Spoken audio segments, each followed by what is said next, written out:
আচ্ছা, আপনার ছেলের নাম্বারটা আমাকে দেন তো, আমি ওকে দেশে ফিরিয়ে আনার ব্যবস্থা করছি। সত্যি বলছো? তুমি আমার ছেলেকে আমার কাছে এনে দেবে? Hello, hello. Who is this?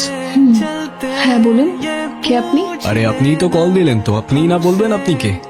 হ্যাঁ সেটাই তো বলছি, যে আপনি বলুন আমি কে।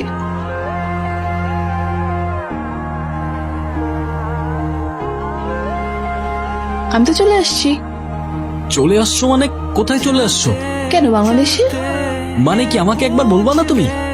বলে কি লাভ? তুমিই তো বলছো যে দেশে ফেরার কোনো ইচ্ছা নেই, তো বলে কি হবে? हो चुके हैं अब तसल्लियों में हम, सच है ये हम अगर